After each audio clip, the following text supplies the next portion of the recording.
Hello and thanks for joining this webinar. And yeah, let's just wait a minute for everyone to join.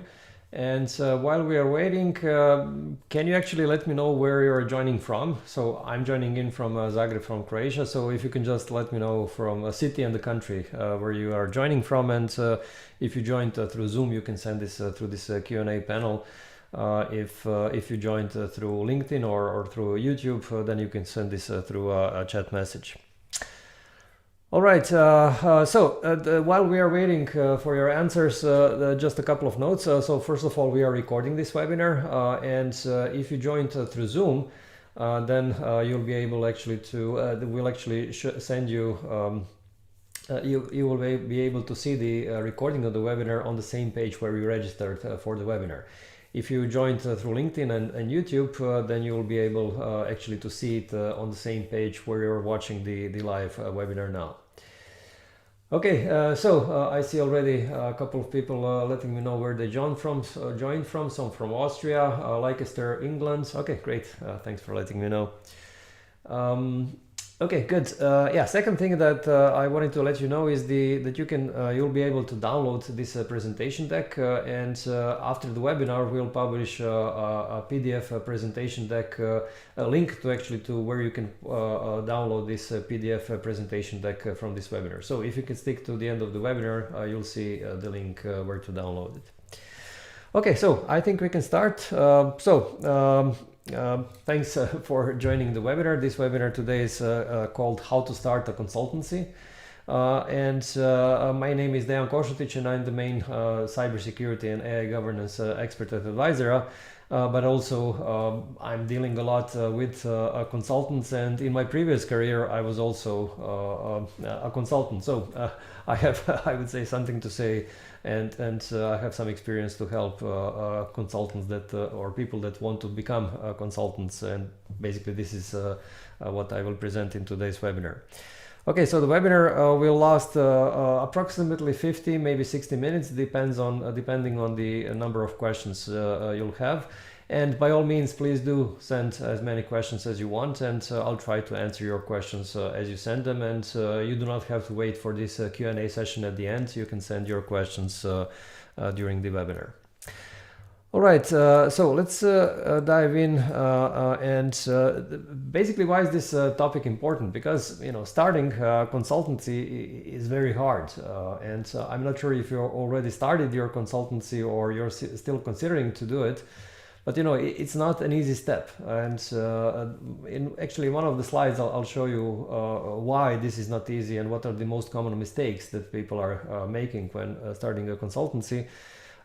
So what I'll show you in today's webinar is basically what are the most important steps you need to take to actually launch a consultancy as an independent consultant, right? So if you are doing the business on your own, in order to avoid these mistakes that I'll also show. And so basically the webinar is intended for anyone who is already starting their independent consultancy business for any ISO standard, so ISO 27001 or 9001 or 14001, but also for, you know, any kind of cybersecurity governance or AI governance consulting. So this could also be related to, I don't know, EU AI Act or ISO 42001, which is AI governance standard. All right, yeah, I would say that, I mean, most consultants really state that their biggest challenge is this finding enough clients. But actually, finding clients is not going to be enough. You basically have to go through a couple of steps before starting to find clients, and also a couple of steps after you find clients if you want to be successful. So my point here is that you can't focus solely on finding clients, even though I admit this is a very important step, but still, it's not the only thing that you can do. You actually have to focus on a couple of things to make your consultancy successful. And this is exactly what I'll show you in today's webinar. Okay, so agenda for today. I'll first go through these most common mistakes that people are making when starting consultancy, and then I'll go through these 3 phases, actually these 12 steps for starting a consultancy, and these 12 steps are divided into 3 phases. So this is what will take the majority of our time today. I'll also go through one step is, of course, how to find clients. So don't worry, I'll tackle this topic as well. Actually, not one, but at least 2 steps. Yeah, at the end we'll have this Q&A session. Okay, so let's dive into it. So what are the most common mistakes that, at least from my perspective, that actually new consultants are making? First of all is that they're not matching their specific experience with a market needs. Okay, what does this mean? This means that for example, let's say someone starts.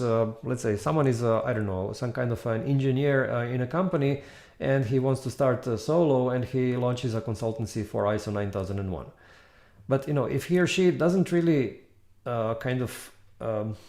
find a specific niche because of that experience that he or she had as an engineer, then it's not going to be good, because you actually, and this is actually one of the first steps that I'll show, you basically have to kind of find your specific knowledge, and you have to match your specific knowledge and experience with the market needs, because otherwise you'll be you'll blend into a huge amount of other consultants, and you will not differentiate, and this is basically one of the biggest mistakes that you can do.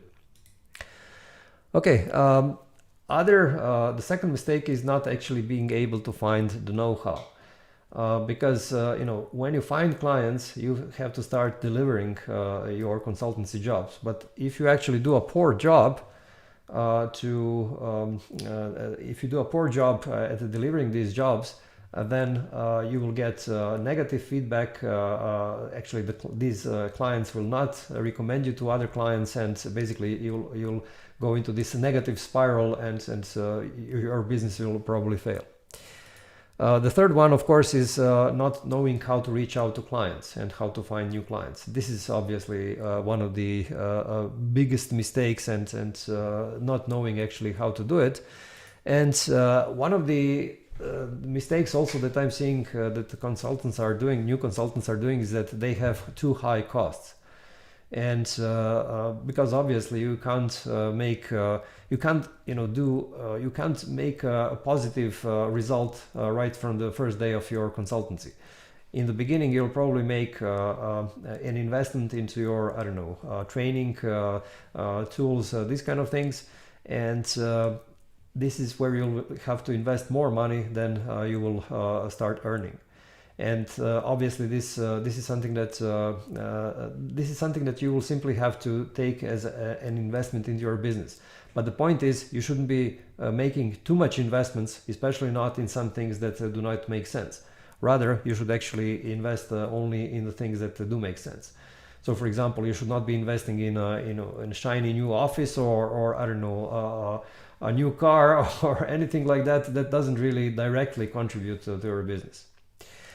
Okay, in any case, what I'll show you is in the next couple of steps, in these 12 steps divided into 3 phases, how to actually, what you should be doing, and how to actually overcome these 4 mistakes that are listed here.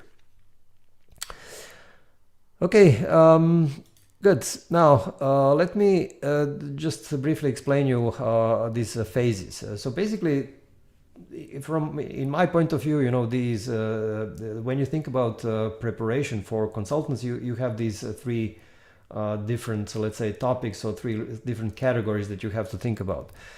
First one are these preparatory tasks, when you basically prepare yourself to actually start selling your services, right? Then in the second kind of stage is really to basically find clients. Of course, you have to reach out and close the deals, and there you have a couple of techniques that I'll explain. And of course, phase 3 is basically where you actually start delivering consulting jobs. And as you'll see in the next 12 slides, there are actually 12 steps which cover these 3 phases. So there are roughly 3 or 4 steps for each of these stages. And I'll actually show you also the free course which can actually teach you each of these steps in even more detail. So basically, I mean, today we have less than an hour to actually go through all of these steps, whereas if you want, you can actually take part of this free course. There is no charge to go through the whole course, where you can learn in much more detail for each of these 12 steps. So let me just show you. This is a course, How to Become a Consultant, beginner's course, and you can see here in the curriculum. So as you can see, 3 modules, basically the same as these phases. And then in each of these modules, you see actually several lessons. And again, I'll give you a taste of each of these steps in today's webinar. But if you want to dig deeper into each of these steps, then you can take this course. Okay, we'll share now a link to this course now. So you'll see the link here in the chat window. And by the way, if you join the webinar through Zoom or through YouTube, then you can click this link and it will open right away in your browser. But if you joined through LinkedIn, then because of some limitations in LinkedIn, you actually have to copy the URL and paste it into your browser, and then the link will open. Okay, I received a couple of questions. Let me read them, and then I'll continue with the next slide. So there was a question from 𝗂𝗲𝗴𝗶𝘀𝗲, and the question is, brilliant people like Steve Jobs think consultancy sucked and not making any real impact. As a person who worked as a consultant whole life, what do you think about that opinion? Well, I mean, there are many opinions, and I'm sure that Apple also used lots of consultants while Steve Jobs was still working there. I think that consulting jobs, I mean, consultancy is an extremely important, I would say, type of work, because there will always be some specific knowledge which the companies will not be able to acquire, even not today in this AI, artificial intelligence era. Even now or in the future, it will be difficult actually to acquire, let's say, all the specific knowledge and competencies for some specific job. And this kind of consultant, I mean, as a role, will always be important, again, even with AI. Okay, Samuel is asking, is it a good approach to do some free or unpaid work for clients, like risk assessment, gap analysis as a marketing strategy at the initial stage of the consultancy? Yes. This might make sense, and actually I'll come to this once I reach this step.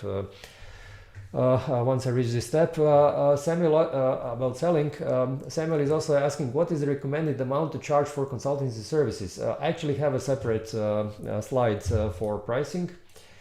Dennis is asking, in your opinion, would you say that the market for ISO 27000 consulting is already saturated? Let me actually answer this question when I come to the second slide, I mean the second step, and this is about the niche. So I'll remember your question and I'll answer it then. All right, now, so first of all, I mean the first step, so this is now stage 1, phase 1, basically where you prepare for the launch. And there are a couple of steps within this first phase. So the first step within this first phase is basically defining your business plan and legal setup. And you have a couple of things here. So first of all, you should kind of develop your business plan. I'm not saying that you should write some kind of a business plan document. Rather, I think you should focus on the cash flow. So you should calculate, the amount of money that you need to spend on, you'll see later on some tools, on training, certifications, these kind of things. And with that in mind, then you actually know, I mean, what is the kind of the biggest amount of money that you have to spend, and you can start planning actually your revenues, even though it's very hard to plan your revenues, but at least you actually have a clear idea on what kind of monthly or annual revenue you need to make actually to cover all the costs and earn some profit. Then you have to, as I mentioned earlier, you have to control your costs. Do not start with large investments in things that do not bring money. Legal setup, you should, make some kind of a legal setup like sole proprietorship or whatever exists in your country, where you don't have some bigger startup costs, where you can actually start charging for your services, again, without paying too much money to, I don't know, legal advisors or accountants or whatever. You should also obtain insurance. This is in some countries this is mandatory, but still, it's even if it's not mandatory, it's certainly a good thing to do. And very often, people that are starting with consultancies are actually asking me if some kind of license is needed to start consulting activity.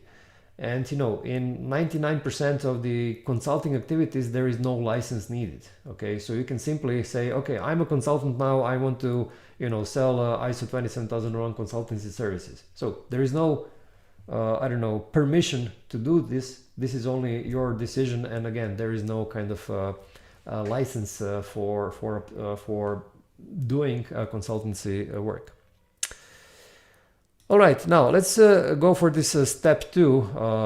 We are still in this first phase, preparatory phase, but step 2 within this preparatory phase. And this is about choosing a niche. And in my view, this is a hugely important step. And, in most cases, actually people are simply neglecting it, which then actually negatively impacts all the other steps that you actually are doing. And by the way, this choosing a niche is maybe the most important thing before you start selling, because as you will later see, this is something that is very important for your ability to sell. Okay, so first of all, what is a niche in a consulting business? So I'll give you my own example and basically how I started as a consultant. That was a long time ago, like 20 years ago, but never mind. At the time, ISO 27001 was first published, the first revision, like back in 2005. And at that time, actually, I started learning about the standard, and I went through this 𝗬𝗿𝗏𝗏 course. But more importantly, at the same time, in my country, the central bank started introducing very strict rules, cybersecurity rules for banks. And basically these cybersecurity rules were very similar to ISO 27001. Now, I had a prior experience working in a bank prior to my consulting work. So what I basically did, I actually started as a consultant in my country, offering these services where I said to the banks, look, I'll help you actually comply with these new cybersecurity regulations. I'll use ISO 27001 as the basis. And of course, since I have this prior experience in banking, you'll be able to really, I'll be able to help you in much better way than someone who doesn't have experience with banking. Now, at that time, almost none of my competitors had experience with banking. Okay, I was almost the only one that had this kind of a blend between the banking experience and experience with ISO 27001. And that was my niche, okay?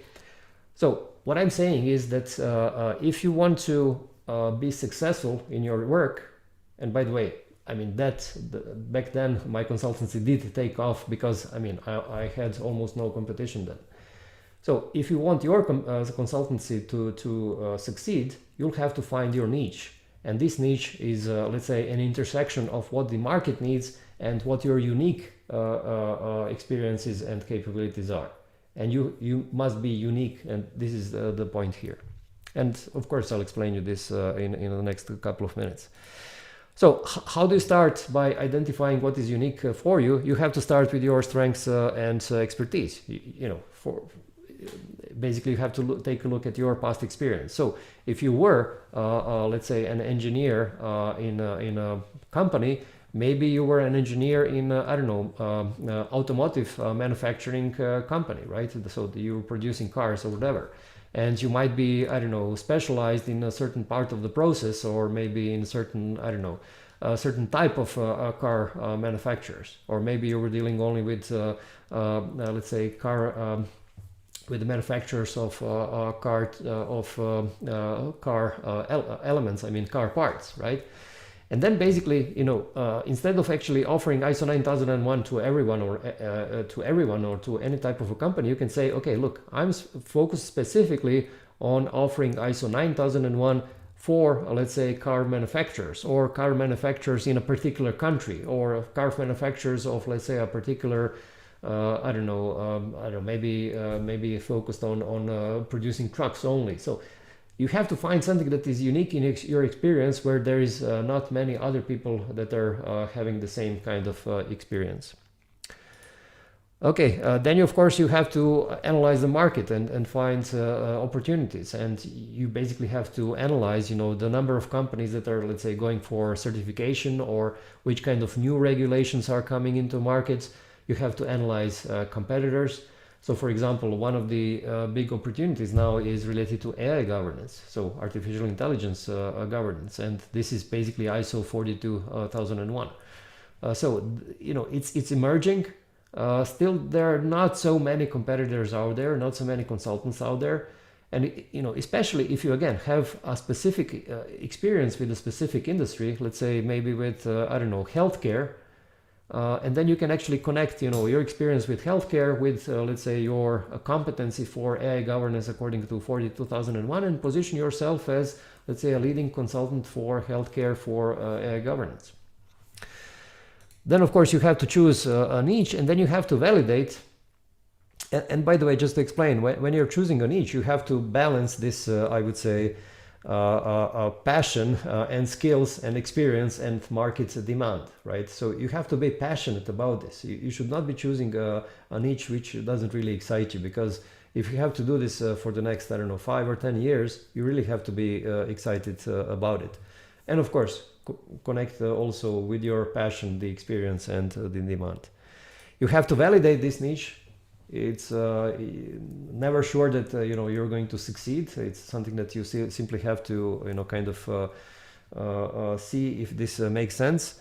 And then of course you have to position yourself within this niche, or in other words, you have to create this USP. USP stands for unique selling proposition. And basically you have to present yourself as such. So my unique selling proposition back then when I started as a consultant was, I'm basically the only one who can actually help you, who knows banking industry and who has enough knowledge about cybersecurity governance. Basically this is how I started.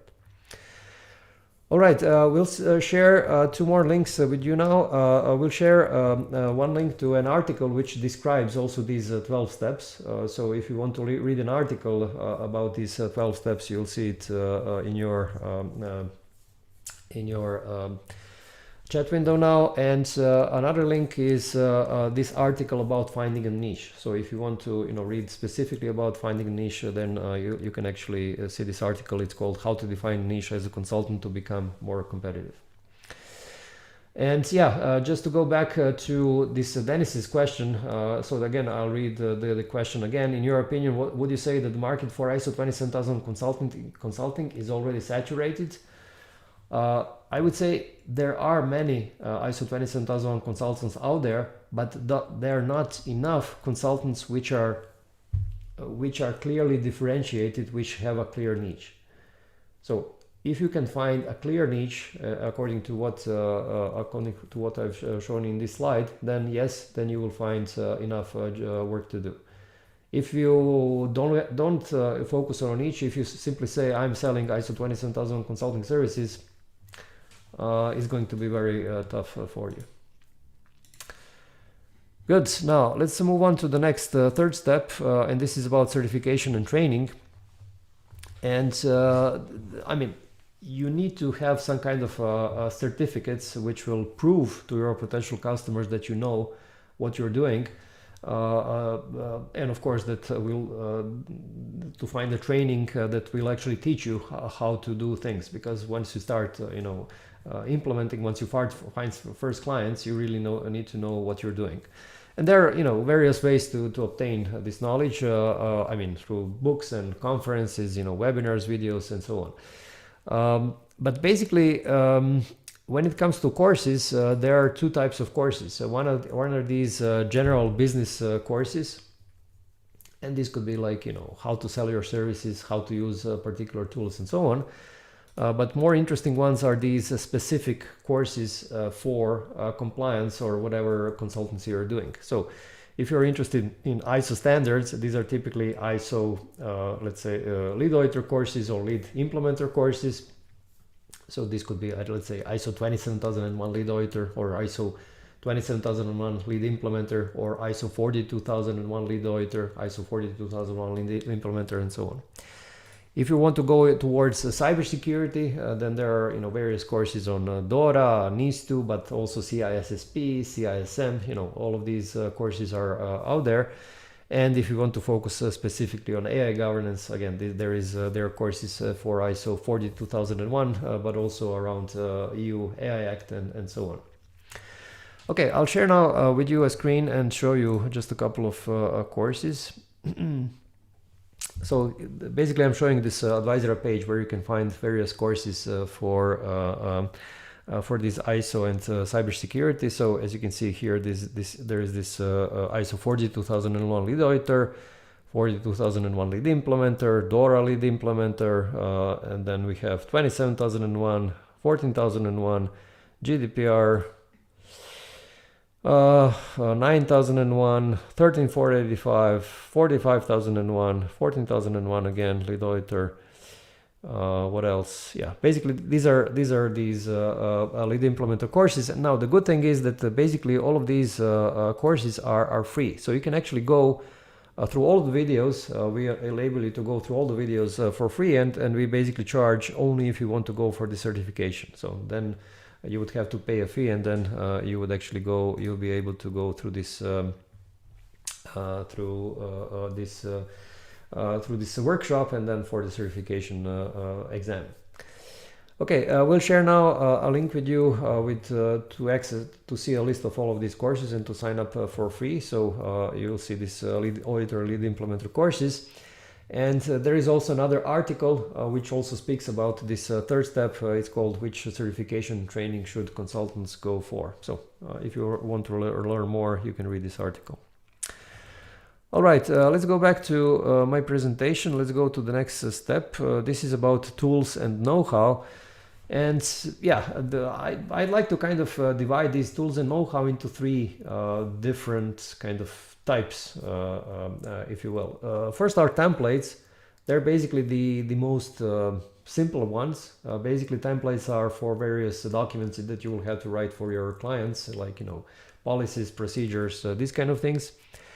And then you have tools, which could be collaboration tools. And when I say collaboration tools, collaborating, let's say, around tasks, which you can use, I don't know, Asana, or you can use, I don't know, Notion, these kind of things. Then you have files, or then you can use SharePoint, I don't know, Dropbox, Box on any of these tools. Communication, then of course you have Zoom or Microsoft Teams. And then there are these operational tools. And when I say operational tools, I mean the tools which are used for delivering these jobs, consulting jobs. So then these could be related directly to ISO 9001 or 27001 and so on. And I'll show you a couple of tools in a minute. And there are all, and then, the most complex of all of these things are basically know-how, right? Because very often you won't get the whole know-how through tools and through templates. Somehow you need answers to more complex questions. And for example, consultants that are actually using our tools and services, they also get these one-on-one meetings with our experts. They have the access, of course, to these courses and the access to knowledge base. So basically, know-how is kind of embedded, I would say, in most of our products. And basically, this is what we offer also to our consultants. Now, when we speak about these operational tools, let me very shortly show you what I mean. So basically here we have this tool called Conformio, and basically this is a small GRC tool which enables consultants to automate or semi-automate implementation of ISO 27001. So this is one dashboard for a consultant, and basically here a consultant can see you basically all the companies from his or her profile portfolio, and then once they start working with the potential with one client, they receive exactly the steps they need to go through as part of this ISO 27001 implementation, and then for each step they get either a template which they have to write, or some kind of a register, like a risk register, or I don't know, incident register, and they also have other modules here where actually they where they display all the compliance, all the gaps, I don't know, evidence that is needed, and so on. So basically, this kind of tool, speeds up considerably the delivery of this kind of a job. A second tool that I wanted to show you is this Company Training Academy. This is a training platform. Again, you have the dashboard with several clients here, and then when you open a particular client, for example, this test company, then you can actually set up training programs for that particular client. So basically, you can use the videos. There are roughly 400 or 500 videos in this video platform. And then you can actually use this platform to deliver these videos to your clients. So again, this is used for these training projects. What I also show you is the documentation toolkits, so templates. As you can see, we have several different types of toolkits for consultants. From DORA, NIS2, 27001, 9001, GDPR, 13485, ISO 20000, 14001, 45. ISO 16949. So basically, if you need just the templates, you can also use these toolkits. Okay, we'll send you now the links to these three. For consultant toolkits, for Conformio for consultants, and Company Training Academy for consultants. You'll see the links now in the chat window. All right. Now let's go for how you package consulting services. So this is still this preparatory phase, step 5 within this preparatory phase, and there you have to make a couple of I would say decisions. Are you going to create some kind of one-time or continuous services? So one-time services could be gap analysis, implementation projects, initial risk assessment, initial training, whereas continuous services are maintaining a management system, like maintaining ISMS or doing the internal audits, because this happens repeatedly. Or second party supplier audits, or raising security awareness. So you can do this using the tool like I was showing you, this training academy. Or maybe performing a CISO or vCISO job. All of these continuous services are something that is actually better from the revenue point of view, because they you don't have to sell it every time, because this is something that the clients continuously buys from you. And then the second thing here is that you have to structure these packages. You have to define clear deliverables, right? You can't simply say to a client, yes, I'll help you with ISO 27001. No, you have to specify what exactly does this contain. I mean, what your service contains. You have to scope effort and time needed. So you have to give a certain projections there, and you have to define boundaries and limitations. You have to say, okay, my service includes writing of the documents, but my service does not include, I don't know, distributing these documents to your employees. This is something that you have to do on your own. And very important, so you have to communicate value when you create these packages. You have to present the benefits. For example, you'll speed up the implementation process by, I don't know, 50% comparing to if they do it on their own. And of course, you have to use very simple language. And I'll share my screen again and show you this advanced course. So this is also a free course on our website. Here it is. And basically, so this course is intended for consultants that already do have, I would say, a couple of years of experience, and they want to speed up the growth of their consultancy. And here you will find also several lessons. And for example, in this first module, you will see a lesson around creating consulting services with ongoing revenue. So as I mentioned a minute ago, if you want to create this ongoing revenue, then you can take a look at this specific lesson. Of course, there are many other lessons here, you know, around marketing and sales, you know, how to build a pipeline, how to use LinkedIn to get leads, how to start posting videos on YouTube, how to convert leads into customers, you know, all of these things. But I'll actually also mention this as I go through my presentation in the next couple of steps. Okay, yeah, we'll share now a link to this advanced course. So if you already have some experience as a consultant, you can take a look at this advanced course. Okay, now the sixth step is setting the price, and I already received a couple of questions around it. Anyway, what you should be doing is you have to define this pricing model. So are you going to charge hourly or project-based, some kind of a fixed fee, or retainer-based or outcome-based? So hourly, you can do this only for shorter consultations. It's typically not appropriate for the whole project. If you offer, you know, the I don't know, training project or I don't know, implementation project, then you should have some kind of a fixed fee. Retainer-based, it's better for these continuous services. So if you act as a vCISO for a company, then you should charge some kind of a monthly retainer, which basically includes everything that you do throughout the month. Outcome-based, I would not recommend this, especially if you are in the beginning of your career. But basically, outcome-based would be that okay, you're going to charge your fee only if certain outcome is achieved. For example, only if your client gets, I don't know, ISO 13485 certificate. Now, it's risky, so again, I wouldn't really recommend this, especially not in the beginning. And then there are factors, various factors that influence consulting prices. So, for example, how much experience do you have? Of course, the more experience you have, you can charge more money. How is the market really? I mean, which country also you're based in? I mean, you can typically charge the highest fees if you are in Western Europe or North America, right? If you're based in these two regions, you will then be able to charge more versus anywhere else in the world.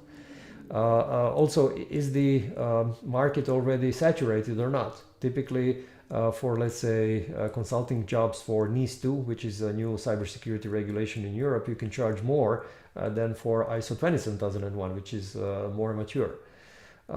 Depends also on the industry. If you're selling to financial financial organizations, you can charge more.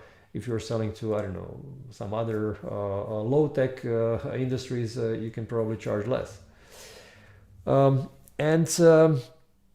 Yeah, you have to, you know, think about this cost-based versus market-based versus value-based pricing. I'm not going to go into details now, but you can find details about this in this beginner's course that I already shared the link with you. And you should also think about some initial rates. And I think that before setting these initial rates, you should actually research what other consultants similar to you are charging. Again, you should try not to compete directly with them. You should have your unique niche. And by the way, the more your unique niche is unique, the higher the prices you can actually charge. And the less, I mean, if you do not have a niche, then you will typically have to go below your competitors, because as a new consultant, you won't be able actually to penetrate the market unless you go with a lower price. Again, I'm not recommending you to lower your prices. I'm recommending you to find a niche. This is by far the best strategy. Now, when researching what are the initial rates, you can actually you need to check your competitors. You can check their websites. Some are actually publishing their rates on the website. You can actually ask in Reddit or some other forum what are the rates. You know, you might just get an answer and just to get a feeling. You might check some industry reports like, you know, Gartner or IDC. You know, basically there are several ways for you to actually obtain information on what the competitors are charging. All right, now let's go for this phase number 2, where you actually start finding new clients. And here you actually find, you have to define this ideal customer profile. So you have to find, you have to, define who will be our ideal buyer. So then you can say, okay, I'm focusing on ISO 42001. I want to focus on smaller high-tech companies based, let's say, in Germany, okay? And then the ideal, let's say, target for me are chief technology officers, CTOs in such companies, okay? So this would be, let's say, a way for you to define an ideal customer profile. And then basically you should first leverage your existing network. So you should ask your friends, your, I don't know, business acquaintances from your previous work, and basically tell them, look, I'm looking for high-tech companies in Germany that want to implement ISO 42001. Can you please help me out? I need a contact with their CTO. Because when you actually say it like this, they will have a much better idea on what you're asking, rather than saying, please help me, I want to launch my consultancy. It's not going to work, right? And then you have a couple of outreach methods. So basically, you basically have three methods to reach out. One is through a phone call, I mean through a telephone. The other one is through email, and the third one is through LinkedIn. When, whichever of these channels you actually choose, you have to make a compelling message. You need to have a compelling, let's say, email or whatever, a call. I mean, the opening sentence when you make a call or sending a message through LinkedIn, it has to be, short. It has to be extremely personalized, and you need to have some kind of a clear call to action, what you want this person to do. So rather than sending an email to someone, look, I am specialized in 42001. Can you, I don't know, I'd like to help you with this. No, I mean, it's not going to work. You have to say, look, I noticed that your company XYZ is developing these and these products, research has shown that companies with good AI governance have a much better ability to sell their new AI-powered products. And then with this kind of message, the response rate will be certainly much higher. So basically this is something that is very important to have this kind of a clear, I would say, message. And you have to go beyond your first contacts. You'll have to find ways to actually go beyond there. So you'll have to go for, let's say, job sites like Upwork. There are also specialized directories of consultants like on Advisera. This is also the way to find additional clients. Also, you have to find who generates actually the demand. Very often large companies in their purchasing departments, they actually ask for their suppliers to be ISO certified. And then you can actually connect to their the purchasing department and basically offer your services so that they can actually recommend you to their suppliers. This is also one method to actually go beyond that you don't have to contact each and every one person. That you don't have to find directly these contacts. Of course, you can participate in these forums like Reddit or LinkedIn, and basically join discussions, and through this you also show your expertise. And there is also this LinkedIn Sales Navigator. So as I mentioned, you can reach out through LinkedIn. But what actually Sales Navigator, this is a paid service from LinkedIn. What this Sales Navigator actually enables you is to pinpoint exactly the people that you want to target. So going back to this ideal customer profile, let's say that you want to target small high-tech companies in Germany. You can actually filter them out through this LinkedIn Sales Navigator, and you can also exactly search for CTOs in such companies. And not only that, you can actually also send them direct messages through LinkedIn. So all of this is actually part of this LinkedIn Sales Navigator paid service, and it's an ideal way actually to pinpoint your ideal customer profile and to contact them directly through there. And of course, you need to have some kind of follow-up strategies on what you will do next. How will you keep these leads, how will you keep them warm? And this is something that I'll explain actually in the next slide. And yes, we'll also share now with a link to this ISO consulting directory from Advisera, where you can also list you as a consultancy, and I'll explain actually how to get to this list a little bit later. Okay, now let's move on to this next one. This is where you actually build a personal brand, right? And this is where you basically have to figure out, how to get more leads without you actually without actually you contacting them, each of them directly. So this is something that you have to, this is what you achieve actually through building your personal brand as an expert. You have to define this, expert identity. Again, this goes directly from your niche. You need to have exactly, what kind of expertise you have, what kind of niche you are targeting, and so on. Regarding website and your LinkedIn profile, you have to, make them very nice looking. You need to have a great photo there. This is very important. You have to cite your testimonials. Of course, you have to list your services and so on.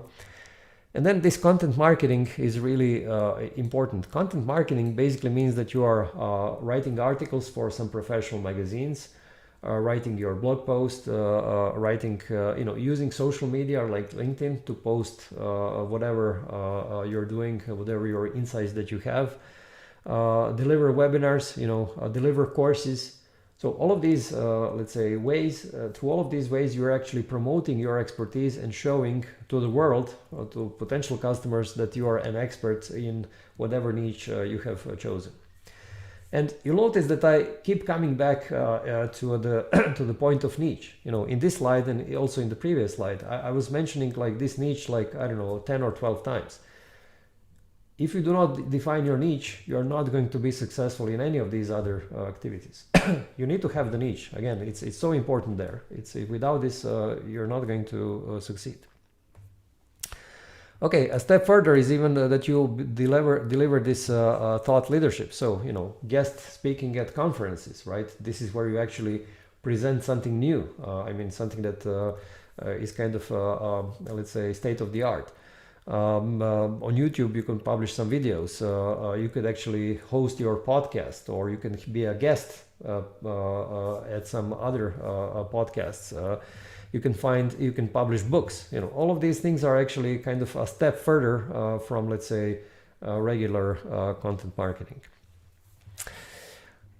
Again, I know this is a lot, but if you open these beginner's course and advanced course, you will find lots of lessons actually which explain how to do all of these things.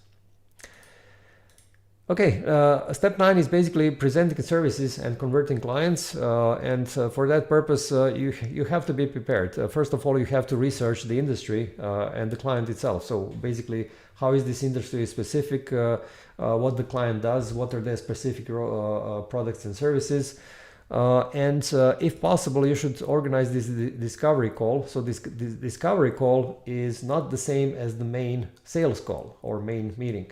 Discovery call comes before, and this is where you actually discover what the client really wants. And basically, this is where you have to understand the nuances of what they really need, and what is really something that is kind of triggering them, and what they would value the most. And then once you come to this main meeting, where typically also the senior management is present, then you have to keep it simple. You have to present, what is the problem, the solution, and the results. And this is very important.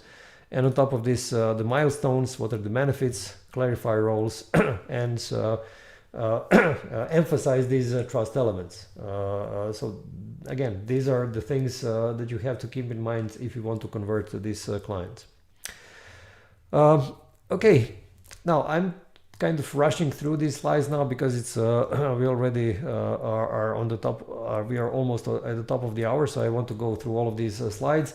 But again, if you want to read about if you want to learn about the details, you can open these beginners and then the advanced course. Okay, signing agreements. Let me actually skip this slide. I'm not sure if I'll have enough time to go through all of these things here. But the point is, you might sign an agreement, and in this agreement you have to specify exactly what your services are and what your services do not include. And just to give you one example, for example, you should specify, if you do the risk assessment for your clients, that you can help them identify the risks, but you cannot really make decisions on which risks are acceptable or not. This is something that they have to decide. They also have to decide the level of impact and likelihood. So there needs to be a clear division on what you can do and what you cannot do, because if this is not understood clearly, once actually the contract starts, then your client might actually be disappointed because they expected you to do something whereas you expected not to do it. And then if you have a disappointed client, you will actually not only have problems with this client will never actually recommend you to anyone else.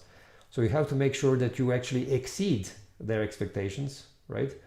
And for you to exceed their expectations, this signing of the agreement is crucial. And in this agreement, you have to specify exactly, you have to agree with your client exactly what is included and what is not included, or what is excluded from your service. Okay, step 11 is of course to deliver consulting jobs. This is now the phase 3. And yeah, so basically these are, I'm not going to go into these details because obviously this would be a separate webinar in itself, but let me actually show again these courses. So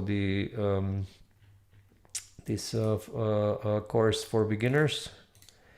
So here you can actually see several lessons, how to run implementation projects, how to run training projects, how to run audit projects, and preparing clients for certification audits. And so when you go for this advanced course, you will find also some delivering consulting jobs like ethical and professional conduct, lean approach to ISO implementation, handling difficult clients, involving senior management in the projects, delivering consulting jobs remotely, evidence collection. So you have some advanced topics there. Okay, good. Yeah, so let me go for this step number 12 about security, privacy, intellectual property. So you have to keep these things in mind, because what you do not want is, for some confidential information to leak, or that you are basically treating their, privacy or their personal data in a wrong way, or that you are actually breaking their intellectual property. All of these things would be, very bad. So you have to keep these things in mind when you start working on a project, because again, this is really important. Okay, so let me make then a short conclusion, and then I'll answer your remaining questions. So, basically, I can't promise you that by following these 12 steps, each and every one of you is going to have a successful consulting career. But I know that if you do follow these steps, you'll certainly have a much higher chance than focusing only on, I don't know, one of these steps, like the sales. So again, you have to, in my view, focus on all of these 12 to actually make a successful consulting career. And of course, you can go through these beginner courses and advanced courses to learn all of these things in more depth. Okay, I will share also with you now this link to this page. It's called Consultants, Where to Start, and you can see also lots of materials for consultants there. I mean, there are many free articles and downloads and webinars there. And we'll also share now a link with you to schedule a call with our partner manager. And basically he will be able to explain you and show you a demo of how all of these tools work, but also he will explain you how you can get listed in this ISO consultant directory from Advisera. So you can discuss all of these things with our partner manager, and you see this link now in the chat window. Okay, good. Now let's move on to the Q&A session. Yeah, if you have any questions, please do send me these questions now, and I'll answer, as best as I can. And before I start answering your questions, just a couple of notes. So first of all, feel free to reach out to me directly to email, and you'll see my email on the screen now, and so you can use it, and send me directly your questions. Second, you can follow me on LinkedIn and YouTube. So LinkedIn, I publish regularly, all kinds of news from the cybersecurity and AI governance world. So if you want to keep up to date, you can follow me on LinkedIn. On YouTube, you can see lots of videos about ISO 27001, about NIS2, DORA, ISO 42001, AI governance, all of these topics, and also some videos for consultants. So you can see all of these things on my YouTube profile. And on YouTube, you'll also see this Secure and Simple podcast. And basically, this is a podcast that is intended for consultants and security managers. And in this podcast, I actually interview successful CISOs and consultants so that you can actually learn how to make your consultancy better. And yeah, the third thing I wanted to let you know is that my next webinar will be about what are the ISO 27001 implementation steps. And there, I'll explain all the steps that are needed, what are the options for the implementation, these kind of things, and you'll be able, you can actually find this webinar on this link that you can see in the chat window now. Okay, so I actually received one question before the webinar. Let me just scroll it. David was asking what usually triggers the implementation of QMS for medtech companies. Usually the trigger is that their client is asking them to implement. If we speak about QMS, then it is either ISO 9001 or ISO 13485. So usually their client is requiring this kind of implementation. From my experience, this is not only for QMS, for any kind of management system. This is like, I don't know, 80%, 85% of the cases. Okay, Dennis is asking, thank you for an inspiring presentation. Okay, thank you for attending the webinar. And the question follows, what's your take on freelancing platforms? Do you any that recommend to find clients on? Yes, I think this could be a good idea. So, for example, there is this platform called Upwork, and Upwork is kind of a generic platform. It's for all types of services. So it's the most popular, but maybe probably not the best if you want to find some specific niche. But then there is also TopTal. So TopTal is intended for specific, let's say, for professionals with specific skills. You can try there. There is also this Clarity.fm. It's also much better as a platform through which you can actually sell your services. So with Upwork, I'm not sure about what kind of price you would achieve, but with TopTal and with Clarity.fm, I think you can achieve much better prices. Okay, good. I think I answered all the questions. Good. So let me then wrap up the webinar. So just for a few words before I finish. So as I mentioned, this 1-hour webinar was really too short to go into details of delivering consulting jobs, these kind of things. But again, for that purpose, please do check these free online courses. And yeah, regarding the PDF presentation deck, we'll actually publish the link to download this presentation deck. Basically on the same page we're watching the webinar now. So if you watch the webinar on LinkedIn or on YouTube, you can use actually keep the same page open and then come back in 10 minutes, and then in the comment section you will actually find this link to download this presentation deck, and you'll also see other links that we shared during the webinar. And if you joined through Zoom, then we'll send you this link through an email, and you'll receive this email by tomorrow morning. And you'll also see a link to our short survey, and it's a very short survey, only 3 questions, and I would appreciate if you could answer this survey, because this will give me the feedback on how I was doing in this webinar today. And this will be all. Thank you very much for your participation, and I hope you have enjoyed this webinar. Have a